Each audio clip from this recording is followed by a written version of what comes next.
မိုးကောင်းရဲ့အစီအစဉ်ကိုအားပေးနေတဲ့ချစ်ပရိသတ်တွေအားလုံးပဲမင်္ဂလာပါရှင်ဒီနေ့မှာဆိုရင်လက်တလောအနုပညာနယ်ပယ်အလှရှောင်းမှုအသီးသီးအကြောင်းအရာတွေကိုတင်ဆက်ပေးသွားမှာဖြစ်ပါတယ်ပရိသတ်များအနေနဲ့အနုပညာမိုးကောင်းရဲ့အစီအစဉ်နဲ့ပတ်သက်ပြီးတော့ဝေဖန်အကြံပြုလို့တဲ့အကြောင်းအရာတွေကိုဆိုရင်တော့ Facebook လိပ်စာဖြစ်တဲ့ www.facebook.com/askshow မှာဝင်ရောက်ပြီးတော့ပြပြဖို့အတွက်ဖိတ်ခေါ်ချင်ပါတယ်ဒါအပြင်ကိုရောက်တဲ့နေရာမှာမြန်မာနိုင်ငံရဲ့အနုပညာသတင်းတွေကိုတိုက်ရိုက်ကြည့်ရှုခြင်းနေဆိုရင်လည်းပဲ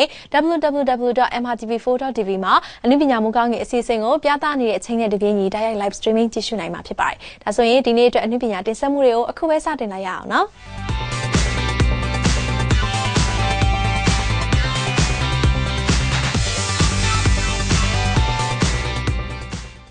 ဒါဆိုရင်ဒီနေ့အတွက်ပါဝင်သွားမယ့်အကြောင်းအရာတွေကိုပရိသတ်တွေအရင်ဆုံးပြပြချင်ပါတယ်ဒီနေ့အနုပညာမိုးကောင်းရဲ့အစီအစဉ်အတွက်ပါဝင်သွားမယ့်အနုပညာအကြောင်းအရာတွေကတော့တေးသန်ရှင်စီလိုက်ရဲ့လေတဲကအိမ်လို့အမည်ပေးထားတဲ့တေးရုပ်ပန်ရဲ့စာနယ်ဇင်းမိတ်ဆက်ပွဲခန်းနာပါဝင်သွားမှာဖြစ်ပါတယ်ဒါ့အပြင် Healthy Life Journal ရဲ့ cover အတွက်တေးသန်ရှင်ချမ်းချမ်းနဲ့ရိုက်ကူးထားတဲ့ပုံရိပ်တွေကလည်းဒီနေ့ရဲ့တင်ဆက်မှုအနုပညာသတင်းအဖြစ်နဲ့ပါဝင်သွားမှာပါတေးသန်ရှင်ဖိုးကရဲ့ MTV Making ရိုက်ကူးခဲ့မှုပုံရိပ်တွေအပြင်အနုပညာရှင်တဦးချင်းစီရဲ့လှုပ်ရှားမှုအကြောင်းအရာတွေလည်းပါဝင်ဦးမှာဆိုတော့အစီအစဉ်ကိုဆက်လက်ပြီးတော့ကြည့်ရှုအားပေးပါအောင်နော်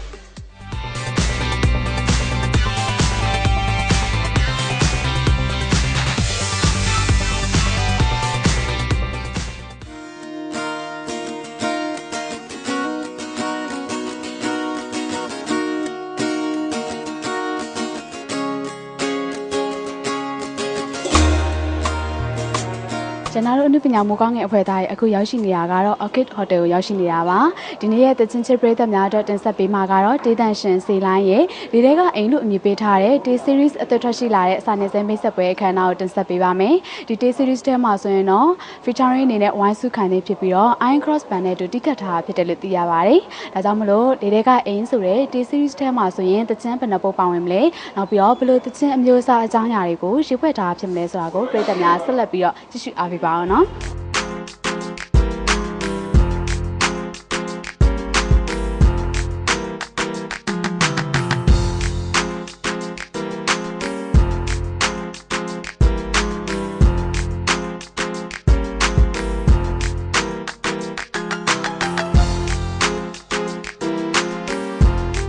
လေတဲကအိမ်ဆိုတဲ့တခြင်းကတော့သူကချစ်သူနှစ်ဦးပေါ့နော်သူတို့နှစ်ယောက်က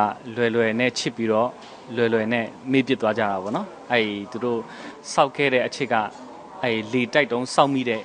အိမ်လိုပဲပေါ့နော်သူတို့အချစ်ကမခိုင်မြဲဘူးအဲ့လိုမျိုးလွယ်နဲ့ချစ်ပြီးတော့လွယ်ပြီးတော့မေ့ပစ်သွားတဲ့အကြောင်းအရာလေးပဲဖြစ်ပါတယ်တီးဆရာတွေကတော့9ယောက်ဖြစ်ပါတယ်စံပီးအောင်လာနောနီမုံပွေးဝေယမင်းသူအားလုံး9ယောက်ပေါ့နော်ကျွန်တော်ဒီ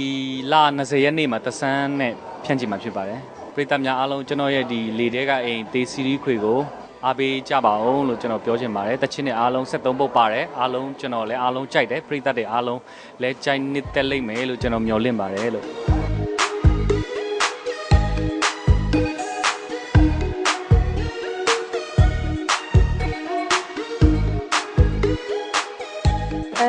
မောင်လေးစိတ်လိုက်နေရကြတော့ဖះเจ้าမှာလည်းသိတယ်လေရန်နဲ့ခင်တယ်ကို့မောင်လေးလိုပဲဒါအဲ့သူရဲ့ဒီစာနယ်ဇင်းပွဲလေးရှိတယ်ပေါ့နော်တက်ပေးပါဆိုကို့မောင်မလေးလည်းဖြစ်တော့တက်လာတာနောက်ပြီးသူလည်းတကယ်လည်းတော်တယ်ကျိုးလည်းကျိုးစားတယ်အတန်လည်းကောင်းတဲ့ကလေးလေးတယောက်ဖြစ်တယ်လေဆိုတော့မတို့အားလုံးဝိုင်းပြီးပတ်ပိုးပေးကြတာပေါ့ဟုတ်